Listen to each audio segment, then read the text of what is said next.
turagushimiye Kristo mwana w'Imana. We thank you, God, the Son of the Most High God. Tugushimiye uyu mwanya mwiza. Thank you for this wonderful moment. Tugushimiye ubuntu bwinshi utugirira. We thank you for the abundant mercy that you bestowed to us. Tugushimiye urukundo rwinshi udukunda. We thank you for your extreme love that you loved us. Jambo ryawe riravuga ngo niwe wadukunze niyo mpamvu natwe tugukunda. The Bible says you loved us first, then we love you later. Turagushimiye ko wadukunze Mana. Thank you for your love, Lord. Uyu mwanya niwe wadushaka. This time we are searching you only, God. Turagushaka mu buzima bwacu. We need you in our lives. Jambo ryawe rigere ku mitima yacu. Let your word come to our lives. Abumva n'abavuga bose bafashwe naryo. Whoever is speaking and whoever is listening, God, may you help them. Imana herekeza ubutumwa bwawe bwiza. Let the Holy Spirit of God go with the gospel. Urakoze Mana kubana natwe. Thank you for being with us. Mu izina rya Yesu. In the mighty name of God. Amen. Amen. Murakoze cyane. Thank you so much. Turashima Imana kubw'uyu mwanya mwiza w'ijambo ry'Imana. We thank God for this good moment of the word. Ni umwanya mwiza Imana yongeye kuduha. It's a good moment that God gave us kugira ngo tuganire ijambo ry'Imana. so as we may share the word of God. Dukurikiye We thank whoever is following us mu bice bitandukanye by'isi. from all the corners of the earth. Turabashimiye mwese Imana ibaha umugisha. We thank you, all of you. May God bless you. Ndabizi ko ahangaha niho abantu basigaye bakurikirana amateraniro. I know this is the only platform for services. Ibihe byo kwicara abantu bicaye hamwe ntibikiboneka. There is no place where you can sit together. Ushobora kuba uri wenyine. You can be alone. Aho umuntu wese ari nagira ngo umwuka w'Imana gusange akuganirize ku ijambo ry'Imana. Wherever you are, I ask that the Holy Spirit of God may come and meet you and share with you the word of God. Reka rero dufate uyu mwanya tuganire ijambo ry'Imana. Let's take this time and as we go deeper into the word. Ibihe turimo turacamo, The time we are going through ni ibihe bikomeye umuntu akeneye kumenya Imana kurusha ikindi gihe there are cyose. difficult moments where you have to encounter God than ever before. Ni ahantu umuntu akeneye Imana ya wenyine itari Imana rusange. It is a time you need your personal God, different from a public God. Ni ahantu umuntu akeneye kwigaburira kuruta igihe wakeneye kugaburirwa n'abandi. It is a time you need to feed yourself more than you need people to feed you. Iki ni igihe isi duhaye kugira ngo twige cyane ubuzima bwo gusabana n'Imana. This is the time the earth have offered to us so as we may learn how to communion and to have intimacy with God. Niba hari igihe cyiza kibaho umuntu yabana n'Imana ni igihe cya wenyine. If there is any good time ever that you can be with God and commune with Him, is the time you are alone. Iyo tubanye n'abandi badufasha kumva twaba twenyine tugafasha tukakora meditation. When we are with other people, we can help together to understand each other, but when we are alone, we take time to meditate. Iyo umuntu ari wenyine nibwo umuntu yuza, umuntu agarura ibyo yumvise, umuntu agarura kugira ngo bashe kongera kumva. The time you are alone is a time where you meditate and you take back what you have heard so as you may understand them more. Iki ni igihe rero cyiza kugira ngo umuntu agarure yongere yumve bwa kabiri cy'ijambo ry'Imana rishaka muri iki gihe. This is a good moment for meditation and second understanding of what you heard before. Hari aya magambo ari ku mutima nagira ngo tuganire. I have these words on my heart which I want to share with you. Mbere yuko mbabwira inyigisho y'uyu munsi hari icyo umutima uri muranganiriza numva nshaka kubabwira mbere yuko mbabwira isomo ry'uyu munsi. Before I tell you the theme of the day or the topic of the day, I want to share with you the deep things which are deep down in my heart. Hari ibintu umutima wahoze umbwira uri murambwira ngo iyo umuntu amaze gukizwa n'iki kintu agomba guha agaciro kurusha ibindi. The heart is telling me when you are saved, what do you do next? What do you value most? Dore ikintu gikomeye. This is what is greatest. Mu buzima In your life, umuntu ibyo aha agaciro nibyo bimuha agaciro. what you value, we also value back. Reka mbisubiremo. Let me repeat this. Mu buzima In your life, ibyo umuntu aha agaciro whatever you give value nibyo to, biguha agaciro. they will also honor you or give you value back. Abazi guha agaciro ibitagira agaciro babaho nta gaciro bagira. If you give value to things which are not valuable, you end up not being valuable too. Hanyuma iyo wize guha agaciro iby'agaciro bijya bimuha agaciro. When you learn to give value to things which have value, they will also give you value. Agaciro tugira the value we have kangana n'ibyo duha agaciro mu buzima. are equal to the value, the things we give value in our lives. Ibyo duha agaciro mu buzima What we give value in our lives, biragaruka bikaduha agaciro, they will give you value cyangwa back, bikadutesha agaciro iyo atari iby'agaciro. or they will make you despisable if they are not valuable. Iyo umukristo amaze gukizwa, So once you are saved, niki yagombye guha agaciro? what do you value most? Niki kintu wagombye guha agaciro umaze gukizwa? What next? What is the next thing you have to value after you got saved? Reka mvuge ibi bintu bitatu. Let me tell you three things. Icyambere, Number one, ni privilege ikomeye yo kuba umuntu waratoranijwe kuba umwana w'Imana. it is a great privilege to be selected to be a son of God. Kuba waratoranijwe ngo umwana w'Imana ni igikomeye umuntu yaha agaciro. The sonship, or being selected to the sonship of God, is something you have to give most value. Tutagizwe abana ngo tube adopte. We were not children because we were adopted. Mu Baheburayo ibice 2:14. In the book of Hebrews chapter 2 verse 14, Bibiliya iravuga iki? the Bible says, Bibiliya iravuga ngo uko abana bahuza amaraso n'ababyeyi babo, as the children commune or have the common blood with their parents, uko ngo niko natwe twahujwe nawe mu kuba abana be. that is how we also were united to Jesus and became the son of God. Umwana wabaye adopte A child who is adopted ntabwo aba afite amaraso amwe n'abamu adopse. doesn't share the same blood with the parents who adopted him. Ariko Bibiliya iravuga iki? But the Bible says, Iravuga ngo uko abana bahuza amaraso n'ababyeyi, as the parents and children share the same blood, nawe niko yatwemeye araduhuza tuba bamwe basangiye amaraso nawe. the same way God put us together and united us to Jesus Christ, so as we may share the same blood. Ikintu wagahaye agaciro mu buzima bwa Gikristo So the thing you had to value in your Christian life, ni agaciro gakomeye, ni privilege ikomeye kuba waratoranyijwe ukagira umwana w'Imana. it is your privilege being selected and being called to the sonship of God. Kubiha agaciro You have to value it. biguhaye agaciro. It values you too. Subiremo, I repeat, guha agaciro ibyo ngibyo valuing these things, biguhaye agaciro. we also value you back. Kutabiha agaciro Not valuing them, bitubujije agaciro, they will make you something which is not kuko valuable. ibi ni iby'agaciro gakomeye Because these are valuable things. guhabwa privilege yo gutoranywa no kugira umwana w'Imana. To be selected to the sonship of God. Haleluya. Hallelujah. Icya kabiri, Number two. ni agaciro k'ikiguzi cyatanzwe kugira ngo ube umwana w'Imana. The value of the price or the cost that was given for you to become a child of God. Agaciro k'ikiguzi cyatanzwe kugira ngo wowe ube umwana w'Imana. The ransom or the price that was paid to redeem you and become the son of God. Niki cyatanzwe kugira ngo ube umwana w'Imana? What did it cost God to make you a child of God? Umva ibi bintu. Listen to this. Ikintu kigira agaciro Everything has value bitewe n'ikiguzi watanze kuri icyo kintu. because of the cost you paid to get it. Yes. Agaciro k'iri kote nambaye, The value of the shirt or the t-shirt iha or anything agaciro I kubera wear, amafaranga naritanzeho. it has value because of the money I paid to get it. Agaciro tugira The value we have kari proportionnel n'ikiguzi cyatanzwe kuri twe. is equally equal to the value which was paid to get us back. Kubwo agaciro gakomeye k'ikiguzi cyatanzwe Because of the highest price that was paid to get us back, byatumye tuba agaciro kubera hatanzwe ikiguzi gikomeye. it made us more valuable because the price was also higher. Hatanzwe ikiguzi kidasanzwe. An extraordinary price was paid. Amen. Hallelujah. Iki What these things nico guhabwa agaciro.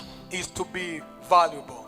Iyo tugihaye agaciro When you value it, kiduhindukira twebwe tukaba agaciro. it makes you valuable. Duhawe agaciro, We are valuable. tugize agaciro We have value kubera ikiguzi cyatanzwe. because of the cost that was given. Ni price yo ku rwego rwo hejuru, It was a high level price.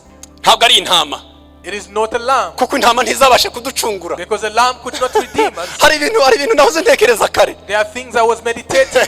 kubera iki intama zitaducunguye? Why lambs were not able to redeem us? kubera iki amapfizi ataducunguye? Why goats and hens were not able to redeem us? kubera iki inka nziza zitigeze ziducungura? Why good cows could not redeem us? ni iki cyatumye ibi byose bitaducungura? Why? What happened that we hari could not hakenewe redeem? ufite ishusho twahoranye. There was need of a person who had the same image we lost. kugira ngo aze kutugarura mu shusho yacu So as twahoranye. he may take us in our original image. biriya bindi byose nta shusho yacu ya nyayo byari bifite. The other things had no image of a human being. hari hakenewe ufite ishusho yacu ya mbere. We needed a person with our originary image, kugira ngo aze kutugarurira ishusho yacu. so as he may give us back our image. byatumye imana yambara ubumuntu. That is why God was clothed in a humanity, kugira ngo agarure umuntu kongera gusa n'imana. so as he may take a human being back to be the nta same shusho as God. y'imana intama zari zifite ngo zoyitugarurira. Goats and hens had no image of inka God. nta shusho y'imana zari zifite kugira ngo zitugarurire, niyo mpamvu zitaducunguye. Cows had no image of God. That was hari hakenewe ufite DNA yacu We needed something or someone who had our DNA, kugira ngo abashe kuducungura tugarure mu shusho nyayo so y'ubumana. as he may redeem us and take us back in our original image of God. Hallelujah. turaba agaciro We have value kubera agaciro twaguzwe. because of the price that was paid to get us back. iki This thing, iyo ugihaye agaciro if you value this, biguha agaciro. it will value you back. tujya tugira agaciro. We have so much value. tugira agaciro kenshi cyane We have so much value iyo duhishuriwe ikiguzi cyacu, iyo tuhishuriwe price yatanzwe kugira ngo tubabe agaciro. when we come to understand the price that was given to us may become valuable. navuze iki? What did I say? navuze nti I said tujya tugira agaciro kangana n'ikiguzi cyatanzwe kugira ngo tugire agaciro. we have value. Our value is equal to the value that was paid for us to have value. kamvuga icya gatatu. Number 3. kamvuga icya gatatu Number 3. gikomeye cyane, This is very important. kijya gishaganya ubuzima bwanjye. It shakes my life. haleluya. Amen. iyo ntekereje ko natoranijwe, When I think that I was selected, mbitekereza ko ari iby'agaciro gakomeye. I give it so much value in my iyo life. ntekereje igiciro cy'igitambo cyatanzwe, Once I think about the price that was given to redeem me, mbitekereza ko ari iby'agaciro gakomeye. I see it as something very valuable. noneho dore icya gatatu gikomeye, This is number 3. ni amahirwe akomeye yo kubasha gutoranywa kugira ngo ukore mu mwanya w'Imana. It is such a great blessing to be selected or to be chosen to serve God in His timing. gukora Serving God, opportunity wahawe wowe kugira ngo ukore mu mwanya w'Imana. the opportunity you have been given to serve God in the place where God should serve Himself. tekereza guhagarara mu mwanya w'Imana. umva ayo mahirwe yo kuba uhagaze mu mwanya w'Imana. Imagine being God's ambassador and speaking in the place of God. haleluya. guhagarara mu mwanya w'Imana, Imana ikakwemerera guhagarara mu mwanya wayo. You standing in the place of God and God allows you to stand in His self place. iyo opportunity ingana ite? How much do you value this opportunity? aka gaciro kangana gute How much is that great opportunity? ku muntu wemerwa n'Imana ikagukonfiya misiyo yayo ngo uhagarare mu mwanya yagahagazemo. Being accepted by God, and God gives you His mission, and then He sends you to stand in a place where Himself could stand. abarokore tubiha agaciro kangana iki? How much value do Christians of nowadays give to these things? iyo wumva waremewe n'Imana, If you feel like you are accepted by God, Imana ikakubwira ngo nawe uremewe kugira ngo uhagarare aho nagahagaze njyewe Imana. then God said you are now allowed and accepted to stand in the place where I have to stand myself. hari igicyanditswe kiba mu Bakorinto ba kabiri There is a scripture in 2 Corinthians ibice 6 umurongo wa mbere. chapter 6 verse 1. Bibiliya iravuga iki? What does the Bible say? bikunda cyane muri Bibiliya y'Icyongereza. I like it in English Bible version. bijya bivuga neza cyane. It says it clear. Bibiliya iravuga ngo kandi ubwo dukorana nayo. It says because we are His workmates, or we work with God. soma neza muri Bibiliya y'Icyongereza wumva icyo Bibiliya ivuga. Okay, let's read in 2 Corinthians chapter 6 verse 1. verse 1. wumva icyo Bibiliya ivuga. It reads, working together with Him. wow. uba kandi ubwo dukorana nayo. Working together with Him. Pawulo yabihaye agaciro, Paul gave it much value. arababwira ngo nyabuna ayo mahirwe mwahawe yo kuba mukorana n'Imana He said, how much privilege did you been given? Have you ntibubifate been nk'ibintu given? bisanzwe kuba mwarahawe amahirwe yo kuba mukorana n'Imana. Do not take it as for granted being working together with God. Ya, kumenya uwo duhagarariye, Knowing whom you are standing kumenya uwo for. dukorana nawe, Knowing the one you are working with. kumenya umwanya dukorana, uyu mwanya mpagazemo n'uwande, Whom am I standing for in the place of whom? bimpaye agaciro This will give me value, kangana n'uwantumye. which is equal to the sender. Hallelujah. Guhishurirwa, Getting the revelation. kumenya umwanya w'uwo mpagarariye, Knowing the place and the place of who sent me bimpaye agaciro kangana n'uwantumye. will give me value, which is equal to the sender himself. Tujya tubura agaciro iyo tutazi umwanya w'uwo duhagarariye. We lose our value because we do not value the one who sent us. Dore niki twagahaye agaciro. This is something we had to give much value. Wa bingana gute opportunity nahawe yo kuba mpagaze nkora mu mwanya w'Imana. How much great is the opportunity I was given to stand in the place of God. Ni by'agaciro. Much valuable. Bitatu twagahaye agaciro. 3 things we have to give more value. Iyo umaze gukizwa, Once you are saved, agaciro, learn to value privilege the privilege or the ownership you have yo kuba waratoranijwe kuba umwana w'Imana. to be selected and be called a son of God. Cya kabiri, Number 2. cya kabiri, Number 2. nakivuze. I said it. Ni uguha agaciro It is to give value ikiguzi cyatanzwe to the cost that was paid kugira ngo ducungurwe. to get you back or to redeem you. Agaciro k'ikintu The value of any item kangana n'amafaranga yagitanzwe. worth the money that was paid to get it. Umuntu ajya yambara inkweto ihenze, You may wear or dress in an expensive shoe. ukayiha agaciro gakomeye, You give it too much value. abakubonye bakavuga ngo wambaye inkweto, Whoever sees you says you have Biva a very kuki? expensive shoe, baravuga ngo iriya irahenze. because they say that one is very expensive. Turaba agaciro, So we have much value. turaba agaciro, We have much value, tutabikuye kuko biva kuri twebwe, not because who we are. birava ku kiguzi cyatanzwe. It comes from the price that was paid. Haleluya, Hallelujah. ikiguzi cyatanzwe. The price that was paid. Cyanyuma niki nari mvuze, The last one I have said it already. kuba duhagarara on behalf mu mwanya w'Imana, Standing on the behalf of the Lord. guhagarara mu mwanya w'Imana, Standing on the behalf of uwo God. duhagarariye, Whom we stand on his behalf. uwo duhagaze mu mwanya we, The one we stand in his behalf. dufite agaciro kangana nawe, We have the same value equal to himself. turi intumwa ze. We are his ambassadors. Nicyo tugiye kuganira rero That is what we're going to share now. kuri iyi point ya gatatu. And this point number 3. Nagira ngo tuganire ijambo rivuga ngo gukomeza umurimo wa Kristo. I want to share with you the word that says being in the service of God.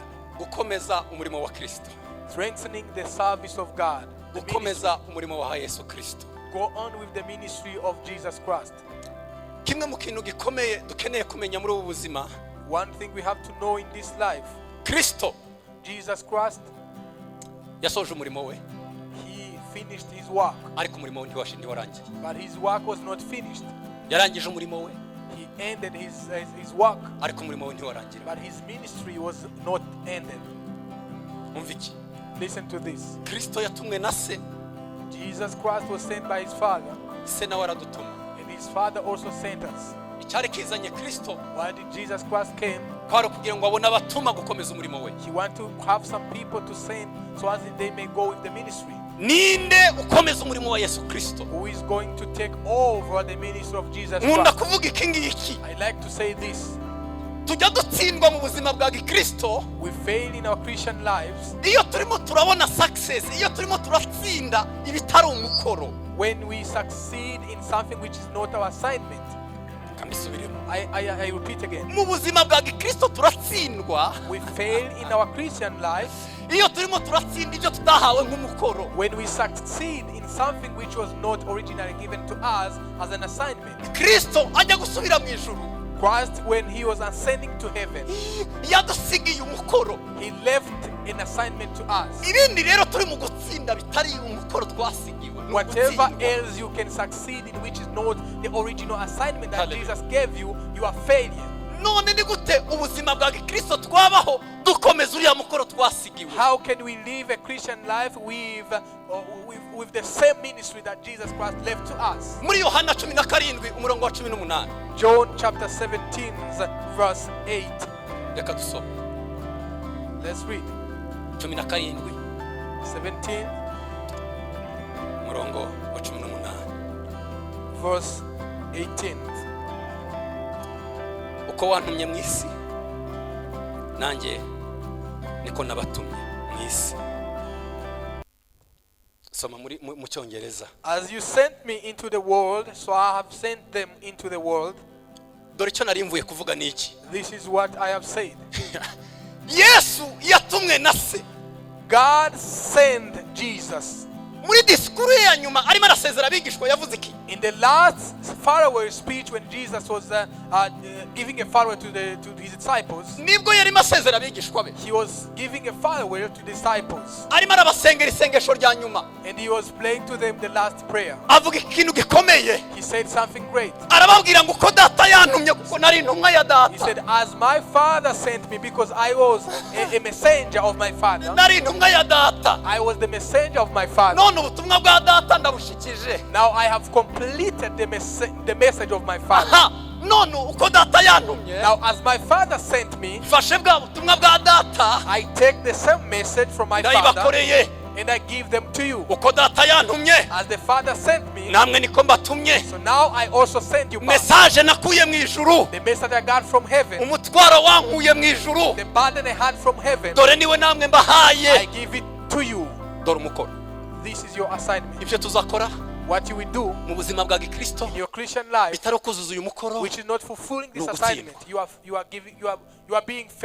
are failing. ibindi twokora Whatever else you can do, tutarimo turasoza uyu mukoro unless you are fulfilling this assignment, turimo turatsindwa. you are in a failure. Haleluya. Praise be to God. reka mbabwire ibi bintu. Let me tell you this.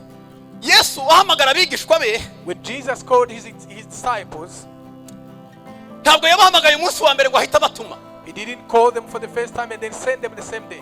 byatwaye igihe. It took him time. ndababwira ibice bine byaciyemo kugira ngo Yesu agere ahabwira abigishwa be kujya kuvuga ubutumwa. I will give you 4 stages that took place before Jesus sent his disciples to go and preach the gospel. Yohana igice cya mbere umurongo wa 35. John chapter 1 verse 45. Yohana w'ubutumwa The gospel according to John. igice cya mbere umurongo wa 35 kugera kuri 39. Chapter 1 verse 38 to 40. urabona mwayo magambo. This is what we find. Yohana John, abona Yesu aciyeho. he saw Jesus passing away, aramukurikira agenda avuga ngo dore uyu ni umwana w'Imana. and he followed him saying, this is the Son of God. kandi Yohana arimo arabihamya ari kumwe n'abigishwa be. And Jesus, when John was confessing this, he was with disciples. ari kumwe n'abigishwa be. When he was with disciples, hanyuma atangira guhamya arababwira ngo uriya ni Yesu umwana he w'Imana. started telling them that is the Son of God. abigishwa ba Yohana babyumvise When the disciples of John heard this, ngo bakurikira Yesu. they followed Jesus. Yesu ngo ahindukiye When Jesus turned back, arababwira ngo murimo murajya he? he asked them, where are you going? baramubwira ngo Rabi, They said, Rabbi, turashaka kumenya aho uri. we want to know where you dwell. arababwira ngo nimuze mujye kuhareba. And he said, follow me and you will see the place. come and see. Come and see the dore place. intambwe ya mbere. This is the first one. abo nibo bigishwa ba Yesu Kristo. Those are disciples of ariko bwa Jesus mbere Christ. ntiyababwiye ngo bakore umurimo. For the first, he didn't know. oya yarababwiye ngo come and see. He said, come and see. nimuze mujye kureba. Come and see. nimuze mujye kureba homba. Come and see where I dwell. nimuze mureba homba. Come and see where I stay. byanyigishije ikintu gikomeye. I learned something ndimo important. ndatekereza ukuntu tudakora umurimo w'Imana. As I was thinking about how we umutima fail, urambwira. my heart told me, urambwira ngo mu matorero n'abakijijwe in many churches where saved people are, hari abaki kuri step ya mbere bakurikiye Yesu gusa come and see baje there kureba. are people who are on the same stage where they followed Jesus, where Jesus said, come and see. barataje gusa kureba aho Yesu aba. They are just there to come and see where Jesus baracyari is. ku rwego rwo kuza ngo tuze Yesu tuze kureba kureba aho uba. They just are on the stage of saying, Jesus, we have come to see where you dwell. Umubare mwinshi w'abantu baracyakurikiye Yesu nk'abajya kureba. A good number of Christians have followed Jesus just to see where Jesus stays. Kandi uri kuri urwo rwego ntabasha gukora umurimo wa Kristo. And if you are at this stage, at this level, you cannot serve God. Cya kabiri. Number two. Number 2. Muri Luka. In Luke. Ibice bitanu. Chapter 5. Umurongo wa 11. Verse 11. Muri Luka. Luke. Ibice bitanu. Chapter 5. Umurongo wa 11. Verse 11. Aya magambo ndayakunda cyane.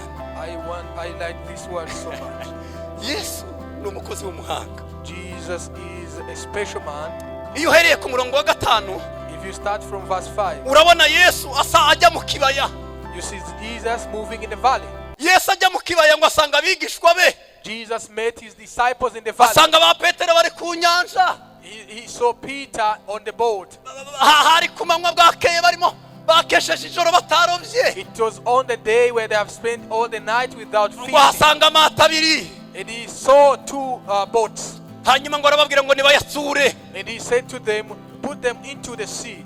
Baramubwira atari ko uzi ibintu byatubayeho. And he said, do you know what happened to us Ubu tonight? ni ku manywa ntabwo turoba. This is a day and we can't fish. Arababwira ngo nimumanure. He said, put them deeper again. Nimujyane imbere. Push the boats deeper again. Ngo bigizayo. And they pushed them again. Ngo bageze imbere arababwira ngo nimurobe. And they said, get some fish. Nimujugunye inshundura. Just throw your nets in the deep. Nimujugunye inshundura. Throw your nets in the deep. Ngo barazijugunya. They throw ngo bazijugunye bafata amafi menshi. And they caught so much. Ngo barembuza abagenzi babo barababwira ngo nimuze namwe. They called upon their friends and said, come also. Nimuze namwe dore twafatishije. Come also, we caught so many.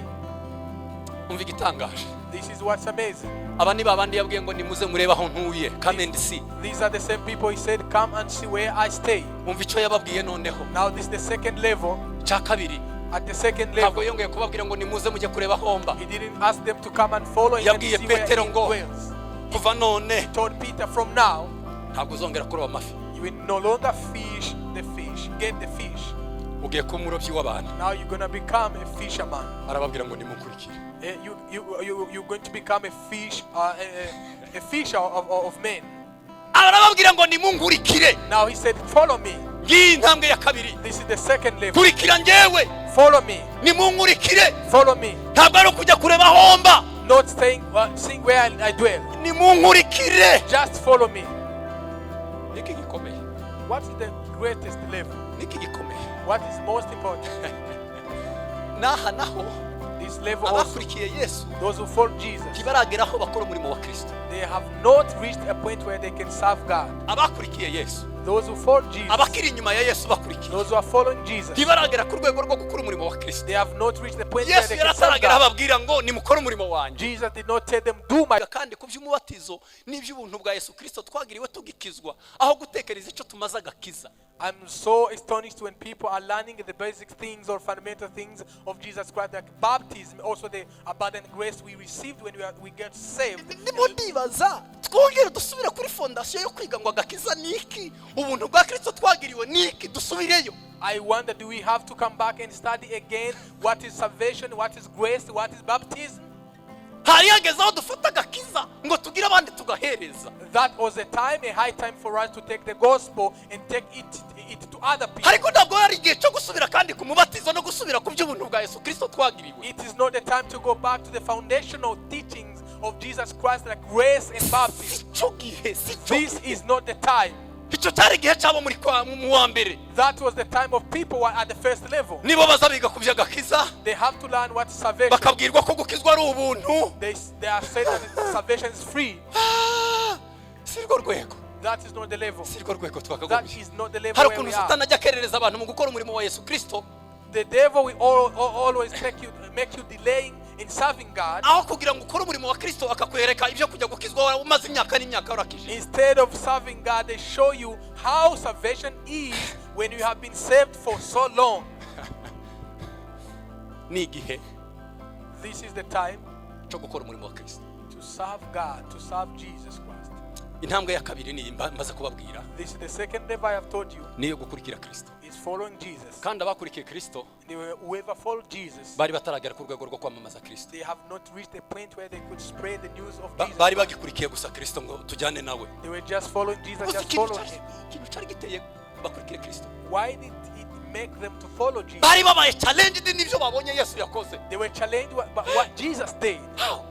They said, uyu mugabo arimo ararobesha amafi ku manywa how happens that this man got us catching fish at day? challenged They were challenged.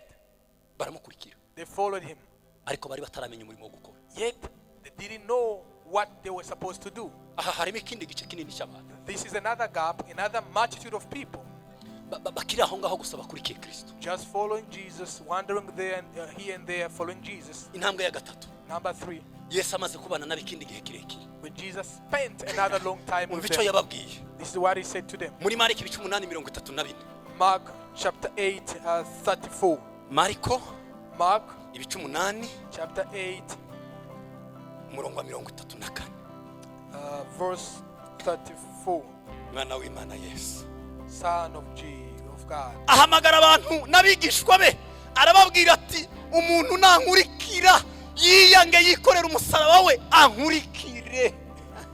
And he called people and said, whoever want to follow me, he may deny himself and take up his cross and then follow me.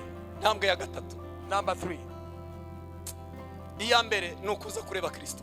Number 1 is come and see level. Iyo wigiye imbere ni ugukurikira Kristo. When you step in front, you follow Christ. Iya gatatu. Number 3. Wakwigira imbere. When you step in front again, kwiyegurira Kristo. you give yourself to Jesus Christ. Hallelujah. Hallelujah. Ntambwe ya gatatu. Number 3. ni ukwiyegurira Kristo. It is denying yourself and Tigeze ababwira kumwiyegurira akibahamagara. He didn't ask them to give up themselves Bamaze to follow kubana him nawe bamaze when he kubana sent nawe them. bamaze kubana nawe. When they spent a long time with them, Abana bageze kuri level yo babwira ngo kunkurikira ni ukwemera kwiyanga no gusarendinga ugatanga ubuzima bwawe ukikorera umusaraba ukankurikira. now he saw them and said, there is a point where they can say, following me is denying yourself and take up your cross and follow me. Umunsi yabakuye ku nyanja. The day he took them from the sea, Tigeze ababwira ngo ni ukwiyanga. he didn't tell them the concept of denying Bari yourself. bageze ku rundi rwego. They were at another level. Hari urundi rwego bari bagezeho. There was at another level kugira ngo ababwire ngo kunkurikira ni ukwiyanga. for him to say that following me is denying yourself. Kwiyegurira Kristo. And then you give up yourself to Jesus Christ. Iyo tugeze kuri iyi level When we are at this level, ni igihe dufata ubuzima bwacu. that is the point you take your life, Ni igihe cyo gufata ubuzima bwawe. a time to take your life, and you give up. Ukavuga ngo noneho njyewe, You say, now me, noneho ibyo mfite, whatever I have, noneho risike zirimo, the risk, the consequences I ndemera face, kuzifata, I accept to take them up. nemere kwikorera umusaraba, I take my cross up, nemere gukurikira Kristo. and I follow Jesus Christ. Umva uko Bibiliya ivuga. This is what the Bible says. Ahamagara abantu n'abigishwa be. He called his disciples, Arababwira ati, and he said to them, umuntu nashaka kunkurikira if you want to follow me, niyiyange yikorera umusaraba deny yourself and take up your cross and follow me, ankurikire. and then follow me. N'urwego rw'umuntu ajya ageramo This is the level where you reach, birimo biragusunikira kugeza aho uhagarara mu mwanya wa Yesu Kristo. where you can also say, I stand in the place of Jesus Christ. Birimo biragusunika bikuganisha aho uhagarara mu mwanya Kristo yahagararamo. This is pushing you to stand in the time or in the place where Jesus could stand. Uramwiyegurira. You surrender yourself to him. Uriyanga. You deny yourself. Nukwanga ibyawe. You deny your belongings. Nukwanga ibikunezeza. You deny things which can give you pleasure. Nkunda Pawulo cyane. I like Paul so much. Nkunda Pawulo cyane. I like Paul so much. Hari ibintu byamuteraga courage iyo yavugaga ubutumwa. There are things which could motivate him whenever he speaks. the gospel. mu cyongereza babyita ngo yabonye ko person preference ibyiwe by'umunezero ngo yarabiretse kugira ngo akore umurimo wa Yesu Kristo. He left his personal pleasures and personal preference to take up the ministry of Jesus Christ. Icya kabiri, Number 2, ngo yirengagije position ze zose he took away or he gave back all the positions he had kugira ngo akorere Kristo. so as he may serve Jesus Christ. Ni ryari tuba dukorera Kristo? When do you serve Christ? Tujya dukorera Kristo We iyo passion, iyo mutwaro dufite uri hejuru y'ibikenewe byacu mu buzima.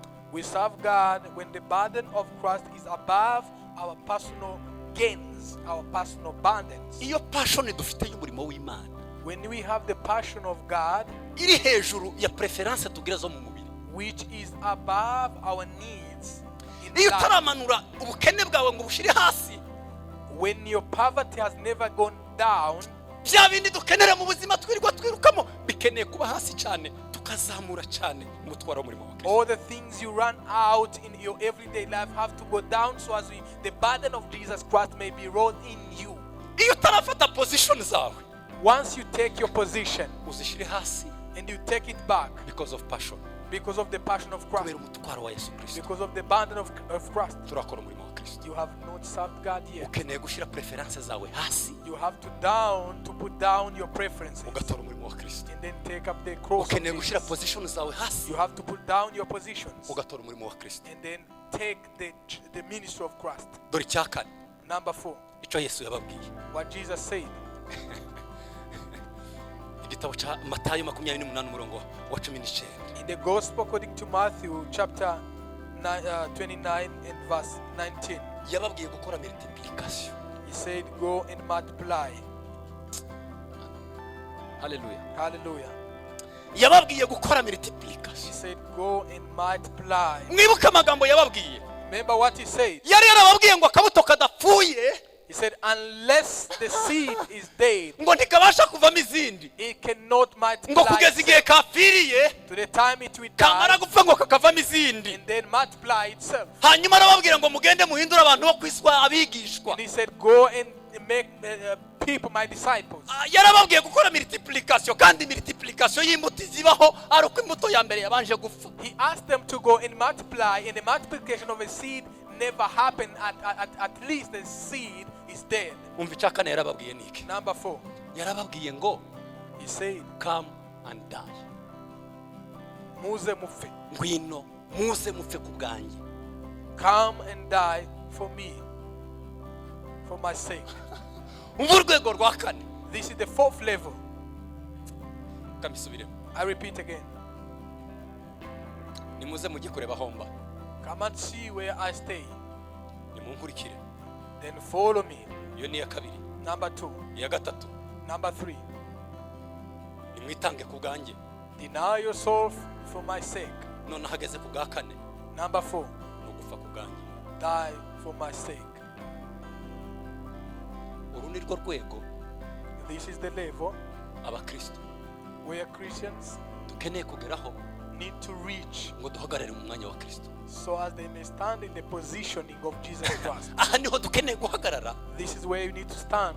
Iyo utaragera ku rwego rwo kwemera kuba wopfa, If you did not accept or get to the level where you can accept to die, ubu utaragera ku rwego rwo gukora multiplication yawe you cannot multiply yourself. kandi gukora umurimo wa Kristo And doing the work of God, ni uko multiplier twebwe, it is multiplying you yourself.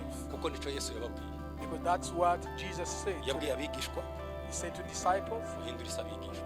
change the world into my disciples. Ni ukubwira yarababwiye ngo muhindure isi bamwebwe. In other words, he said, change the world into other you. Si abigishwa yaratumye.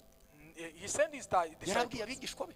He sent his Arababwira ngo disciples. mwebwe abigishwa And you disciples, mugonde mukore auto multiplication. Mwimultiplie muhindure isi abandi basa namwe. go and multiply yourself and make people who are like you. Kandi yarababwiye ngo akabuto kugira ngo kavemo izindi And he said, for a seed to give more seeds, nuko kabanza kagapfa. it has to die Mu first. yandi magambo In other words, yarababwiye ngo mugende mupfe said, go and die, hanyuma hazavemo abandi basa namwe. and other you will come out of you. Iki nico dukeneye gikomeye. This is what we need. Iyi niyo commitment dukeneye This is the great commitment we have yo gukunda abapagani, to to love the pagans, kugera ku rwego twakemera gupfa kugira ngo bakizwe. so as we may die for them to live and have salvation.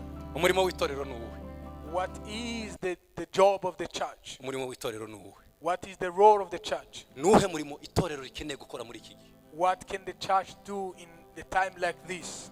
Mu minsi yashize Listen, 3. umwuka yamishuriye ikintu. The gospel, the Spirit of God revealed to me something. Arambwira ngo itorero rikeneye kubaka ibi bintu bibiri. He said, the church needs to build 2 things, Nibyo ngiye gusorezaho. which I'm going to conclude with. Itorero rikeneye kubaka ibintu bibiri. The church needs to build up 2 things. Icyambere Number 1, ni igikuta. the wall. Icya kabiri Number 2, ni ikiraro. the bridge. Ni ku mwuka yambwiye. These are 2 things that the gospel told me, the Holy Spirit told me. Dukeneye kubaka igikuta, We need to build a wall, ariko kandi dukeneye kubaka ikiraro. but we also need to build a bridge. Bivuze iki? What does it mean? Kristo mwami. Dukeneye kubaka igikuta kidutangira kugira ngo isi ntiyinjire mu itorero ngo ije ku influence itorero. We need to build a wall to prevent the world to enter into the church. Kambisubire. I repeat again. Dukeneye kubaka igikuta hariya We need to build a fence or a wall outside there gituma isi itinjira ngo ize ku influence mu itorero. to prevent the worldly manner to enter the church. Cya kabiri. Number 2, Dukeneye kubaka ikiraro we need to build a bridge kidusohora mu itorero tukajya mu isi ku influence isi. which may be a way for us to get to the world and influence them. Reka mbivuge mu magambo meza. I say it in clear words. Imana ishimwe. Praise be to God. Umurimo w'itorero The role of the church ni ukubaka igikuta, is to set up the bridge, kubaka igikuta, to set up the bridge, igikuta the wall, gitangira kugira ngo isi itinjira. that we prevent the world to enter. Muri iyi nyubako yacu This building of ours, nicaye ndimo kubireba, when I was looking at it, narimo ndeba ariya marambo yahariye inyuma, I was looking at this fence. kavuga ngo hariya dukeneye kubaka igikuta gikomeye We need to make a fence outside there, kugira ngo isi itatwinjirana. so as the world will not Ariko bano enter. bantu bari mu itorero But these people, dukeneye kubakira ikiraro hano kibasohokana kugira ngo baje ku influence. we need to set up a bridge for them so that they may go out and influence the people in the world. Ndabivuga muri aya magambo. I say it in these words. Ndabivuga muri aya magambo. I say it again in these words. Isi yinjiye mu itorero ya influence itorero. The world entered the church and influenced the church. Itorero ryinjiye mu isi ya influence isi. And when the world enters the church, it influences the church. And when the church enters the world, it also influences the world. Reka mbisubiremo. I repeat again. Iyo twemereye isi kwinjira mu itorero, When we allow the worldly manner to enter the church, isi the earth of the world, isi ya influence itorero iyo yinjiye. the world will influence the church when it enters the church. Itorero naryo iyo ryasohotse rikinjira mu isi, When the church goes out and go into the world, rya influence isi. they will influence the world. Dukeneye kubaka igikuta kitemerera isi ko yinjira. We need to put some fences or measures that prevent the world to enter into the church. Ariko tukamena hano ikiraro kidusohokana tukaja ku influence isi. But we have to open up a bridge just here to allow us to go outside and influence the world. Ikibazo itorero rifite muri iki gihe ni iri. What the issue that the church has now? Ni ikihe kibazo itorero rifite? What issue that the church has now? Icyambere, Number 1. ni itorero ryubatse ibikuta impande zose. The church has fences everywhere. Reka mbisubiremo. Amen. Ikibazo gikomeye amatorero yakoze. This is the greatest issue that the church has now. Itorero ryubatse ibikuta The church has built fences or walls impande zose, hubatswe ibikuta. all around their walls. All around. Abitorero ntibasohotse ngo babone ikiraro kibasohokana kibajyana kujya ku influence isi. People of the church have no opportunity to go up and go into the world and influence the world. Baba mu gace kitwa itorero katajya kemera ko basohoka ngo bajye ku influence isi kandi ari wo murimo wa Kristo. They are locked down in the church and they don't have any opportunity to go out and influence the world. N'abanyamasengesho, They are good prayer warriors. n'abaririmbyi bakomeye, They are good singers. iyo baririmba ugeze aho baba When you get at a place where they are singing, ubona barimo barajya mu ijuru, you see them like going up to heaven. ariko tegereza ngo uzabone ikiraro kibasohokana bajye kuzana isi ba influences. But you can't wait until you see them going out to influence the world outside. Iki nico kibazo cya mbere. This is the first Ikibazo problem. cya kabiri, Number two. ikibazo cya kabiri Number two. ni itorero ritubatse igikuta ujya usangamo isi yarinjiye. Is the church where there is no fence or there is no prevention of the world to enter into the church. Bararekuye They have loosed abakijijwe, those who are saved. ntubamenya nta tandukaniro n'abadakijijwe. You don't differentiate them from those who are saved. Isi yarinjiye, The world entered the isi church. yarinjiye, The world entered the church. bitwara nk'ab'isi. They behave like people in the church and in the world. Haleluya. Hallelujah. Dukeneye kubaka igikuta, We need to build a fence, ariko dukeneye kubaka n'ikiraro. but we also need to set up a bridge. Hari igitabo ndimo ndasoma There's a book I'm reading. cyitwa ngo ni Joseph Revelation. It's called Joseph Revelation. Ukuntu Yosefu yazanye impinduramatwara ya Yosefu. How did Joseph come up with changes or some transformation?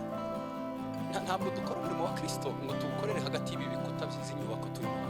You can serve God in something where you are locked in this world. Itorero rikeneye kurekura. The church needs to release. Itorero rikeneye gusohoka. The church needs to release. Hariya ari kubaka igikuta.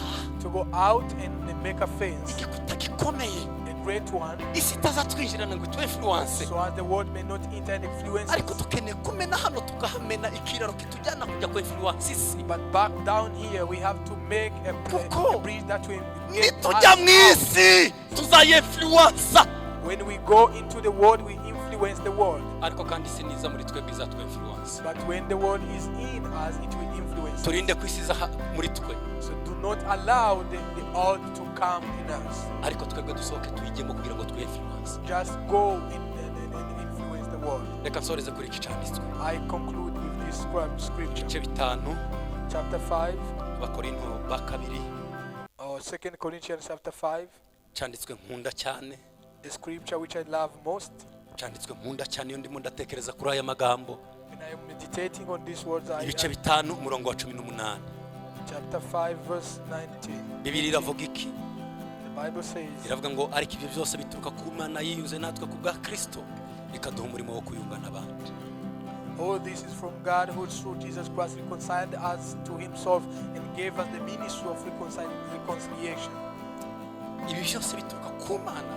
All this is from God yiyunze natwe ku bwa Kristo. who through Jesus Christ reconciled us to himself. Imaze kuyunga natwe biciye muri Kristo. When he reconciled himself to us through Jesus Christ.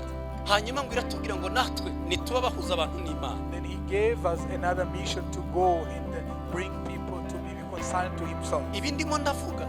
This which I am talking. Ni umurimo wa Kristo ngo dusohoke tubikiraro abisi batwinjiremo kugira ngo bagere kuri Kristo. This is the ministry of Jesus Christ where we are called to go up and set up a bridge where the world can pass through and enter the church. Umva icyo ngusabiye muri uyu mugoroba. This is my prayer for you tonight. Hishurirwa umurimo wa Yesu Kristo. Get to be revealed the ministry of Jesus Christ. Ibindi turimo turakora. Whatever else we can do, bitari umurimo wa Kristo, which is not the ministry of no Christ, gutsinda. we are being in failure. Reka dusenga Imana. Let's pray. Imana iduhishurire Let God reveal to us umurimo wa Kristo. the work of Jesus Imana Christ. ihagurutsa abantu And may he raise mu people murimo wa Kristo. in the ministry of Christ, Twe guhagarara mu mirimo yacu. that we may not stand in Hari our own ijambo work. ryanditse mu gitabo cya Yohana. There is a word in the Gospel of John, Ibice 9 umurongo wa 4. chapter 9, verse 4. Yesu yavuze iki? What did Jesus say? Yaravuze ngo nkwiye gukora imirimo y'uwantumye hakiri ku He manywa. said, I have to serve the one who sent me one. Iri jambo nyandikuramo amagambo abiri. I get two of them from here. Hari ushobora gukora imirimo y'Imana yitumye gukora y'Imana. You can serve God where you call yourself to do. Imirimo y'Imana yo witumye gukora. The works of God where you call yourself. Ariko hari n'imirimo y'Imana idutumye gukora. And there are some works where we do what God do. Niba hari umurimo w'Imana urimo urakora witumye siwo. Baza Imana ngo urampamagarira iki? Umurimo wawe ni uwuhe ngo? If you are serving God in a purpose or a ministry where God have not called you to do, go back and ask God, what have you called me to do? Kamusenga. Let's pray. turagushimiye Kristo, We thank you, Christ Jesus. tugushimiye kubw'ijambo ryawe. Thank you for your word. Niwe waduhamagaye You have called us kubw'umurimo wawe, for your ministry. ngo duhagarare mu mwanya So wawe. as we stand Ahandi hose duhagaze wherever we stand, siho, they are not, they are wrong ariko places. place nyayo dukeneye guhagararamo The right place where we need to ni mu stand mwanya wawe, is your right ni mu murimo position, wawe, your ministry. ni ukwikorera umutwaro wawe. And take up your Indi cross. yose twikoreye siyo, Whatever burden we have, not umutwaro so. dukeneye kwikorera muri iki gihe The burden we have to carry ni now. ukwikorera umutwaro wa Yesu Kristo, Carry the burden. guhagarara mu mwanya wa Yesu Kristo, Stand in the kuzana abantu kuri position Yesu Kristo, to bring people to gutanga Jesus ubuzima bwacu kubw'abandi. Christ. Give our life for Mana Jesus. ya Isiraheli, God of Israel, ndagusaba uyu mugoroba I ask you tonight, ntihagire ukangura mu mutima, may you ntihagire take someone, ubyutsa, may you awake ntihagire someone, uhishurira, may you reveal to kugira ngo someone duhaguruke, that we may stand duhagurukanye umutwaro wawe, with the kuko passion nicyo of yours. duhamagarira Kristo. That is what we call it. Urakoze Mana kuduha imbaraga Thank you for your power. mu izina rya Yesu, In Jesus' name. amen.